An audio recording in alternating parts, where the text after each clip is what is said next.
नमस्कार श्रोता बंधु मु प्राणबंधु आपण माने शुणुछंती सुप्रसिद्ध कथाकार मनोज्ञ मनोज दासଙ୍କ प्रणीत नूतन विक्रम बेताल कहानीर एक बहुचर्चित कहानीर शीर्षक विश्वास घोषणा और वास्तवता। निशा गरजु थाए आकाश और धरा व्याप्त अंधकार विदीर्ण करी झटकु थाए घन घन बिजुली तुहाकु तुहा वर्षा समेत शीतल पवन जेकोसी मनिषर अस्थिमज्जा थराई देव। किंतु से दुर्योगमय परिस्थिति प्रति भ्रुक्षेप न करी राजा विक्रम वृक्षारोहण करी वृक्ष डालरू मृतदेहटी को उतारी आनिले। किंतु ताको कांधरे पकाई अग्रसर हेबाको आरंभ करिबा मात्रे सबस्थित बेताल कहिला, हे राजन तुमको गोटाए घटना कहूछे, मन देई शुण, शुणिले श्रमभार लाघव हेब। बहुदिन तलर कथा।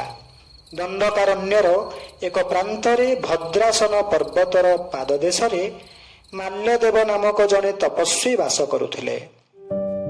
उभय जोग एवं तंत्रे से असाधारण सिद्धि लाभ करिथिले। से अत्यंत सरल जीवन यापन करुथिले एवं निजे आयत्त करिथिबा विभूति संपर्क रे काहाको जणाउ नथिले। किंतु अरण्य भीतर को आसुथिबा काठुरिया फलमूल संग्रहकारी तथा अरण्य उपकंठवर्ती पल्लीवासी माने तांको व्यक्तित्व रे तांको करुणापूर्ण दृष्टि और स्मित हसरे आकर्षित होई तांको नाना प्रकारे सेवा करबाकू लागिले। सेमानंक भितरे केही केही कोनोसी रोग व्याधिर शिकार हेले तपस्वी निज विभूति बलरे सेमानंकु निरामय करि देउथांती। फଳରେ लोके तांको विशेष सम्मान कले। थरे से मुलकरे वर्षा ऋतुरे मेघ टोपाए मध्य बरसिला नाही। पर वर्ष मध्य अवस्थारे परिवर्तन हेबार सूचना न मिलिबारु लोके आतंकित हेले। पाखापाखि थिबा 10 गोटी गाँ मुखिया माने आसी माल्यदेवଙ୍କୁ प्रणाम करी सेमानंक आतंकर हेतु जणाइले।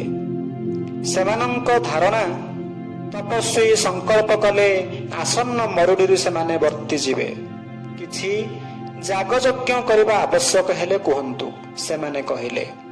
तपस्वी नयन मुद्रित करी नीरव रहिले। किछि समय परे से कहिले, मते जहा जणा प्रकृतिर आचरण परिवर्तन करबा निमंते स्थूल जागयज्ञ यथेष्ट नुहे। से पई आवश्यक आम मानक चेतनार यज्ञानुष्ठान। ग्राम नेता माने बल बल करी अनाइले। तपस्वी बुझाइले, यज्ञर शिखा जेपरि ऊर्ध्वकु जाए आम मानक चेतनारे भगवान को प्रार्थना सेमिति तीव्र और जीवंत भाव ऊर्ध्वमुखी हेबा आवश्यक। सेथिरे गभीर विश्वास थिबो जे आम प्रार्थना फलवती हेबो। आज्ञा भगवान को ऊपरे आमर जेतिकी विश्वास आपणक ऊपरे मध्य सेतिकी विश्वास। आम विश्वास रे तिले मध्य त्रुटि नाही।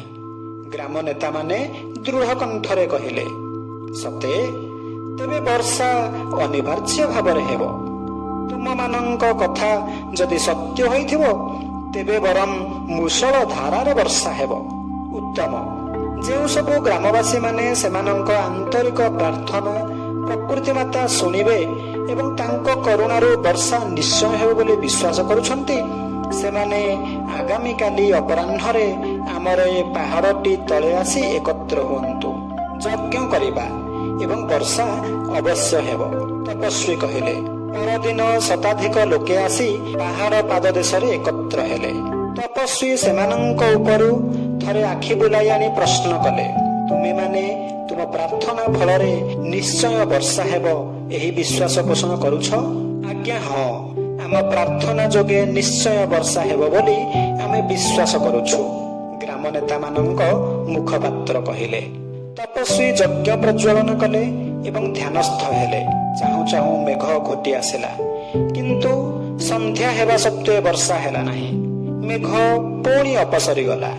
शुण बाबू माने, तुम प्रार्थना रे वर्षा अवश्य हेबो। तुमे माने जणे मध्य से विश्वास पोषण करुना हो। मु दुखित। तपस्वी कहिले, आज्ञा आपण एमिति केमिति कहउछंती? ଗ୍ରାମ ନେତାମାନେ ମୃଦୁ ପ୍ରତିବାଦ କଲେ। କେମିତି କହୁଛି? ସେ ପ୍ରଶ୍ନର ଉତ୍ତର ନିଜେ ନିଜେ ଖୋଜି ବାହାର କର।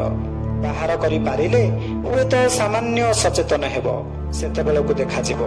ଯାଅ, ତପସ୍ୱୀ କହିଲେ। ଲୋକେ ଅଗତ୍ୟା ଫେରିଗଲେ। ବେତାଳ ତା ବକ୍ତବ୍ୟ ଏହିଠାରେ ଶେଷ କରି କଣ୍ଠସ୍ୱର ତୀବ୍ର କରି ପ୍ରଶ୍ନ କଲା, ରାଜା, ଲୋକେ ଯଦି ସେମାନଙ୍କ ପ୍ରାର୍ଥନା ବଳରେ ବର୍ଷା ବୋଲି ବିଶ୍ୱାସ କରୁନଥିଲେ, ତେବେ ମେଘ ଘୋଟି ଆସିଲା କିପରି? କେଉଁ ପ୍ରମାଣକୁ ଭିତ୍ତି କରି ତପସ୍ୱୀ ମାଲ୍ୟଦେବ କହିଲେ ଯେ ସେମାନଙ୍କ ଭିତରୁ ଜଣେ ମଧ୍ୟ ଆବଶ୍ୟକ ବିଶ୍ୱାସ ପୋଷଣ କରୁନଥିଲେ? ରାଜା, ପାରିଲେ ଉତ୍ତର ଦିଅ। ଉତ୍ତର ଜଣାଥିବା ସତ୍ତ୍ୱେ ଯଦି ନିରୁତ୍ତର ରହିବ, ତେବେ ତୁମ ଶିର ହେବ ସ୍କନ୍ଧଚ୍ୟୁତ। ମୁହୂର୍ତ୍ତେ ମଧ୍ୟ ବିଳମ୍ବ ନ କରି ଉତ୍ତର ଦେଲେ ରାଜା ବିକ୍ରମ। ତପସ୍ୱୀଙ୍କ ପ୍ରାର୍ଥନା ବଳରେ ମେଘ ଘୋଟି ଆସିଲା ସିନା, କିନ୍ତୁ ବର୍ଷା ନ ହେବାର କାରଣ ଲୋକଙ୍କର ସେଭଳି ବିଶ୍ୱାସ ନଥିଲା। ପ୍ରମାଣ ଭାବରେ ତପସ୍ୱୀ ନିଶ୍ଚୟ ଲକ୍ଷ୍ୟ କରିଥିବେ, ସେମାନେ କେହି ଜଣେ ହେଲେ ସେତେବେଳେ ପ୍ରଚଳିତ ଥିବା ତାଳପତ୍ର ଛତା ବା ବର୍ଷାରୁ ନିଜକୁ ରକ୍ଷା କରିବା ନିମନ୍ତେ କୌଣସି ଆବରଣ ନେଇ ଆସିନଥିଲେ। ତପସ୍ୱୀଙ୍କ ଠାରୁ ତାଙ୍କ ବିଭୂତି ଯୋଗୁଁ ସେମାନେ ଉପକୃତ ହେଉଥିଲେ ବୋଲି ତାଙ୍କୁ ସମ୍ମାନ କରୁଥିଲେ। କିନ୍ତୁ ସଚ୍ଚା ବିଶ୍ୱାସ ଭିନ୍ନ କଥା, ତାହା ସେମାନଙ୍କ ଚେତନାରେ ନଥିଲା। ରାଜାଙ୍କ ଉତ୍ତର ଦାନ ଶେଷ ହେବା ମାତ୍ରେ ବେତାଳ ଯାଇ ପୁନର୍ବାର ବୃକ୍ଷ ଡାଳରେ ଓହରି ପଡ଼ିଲା।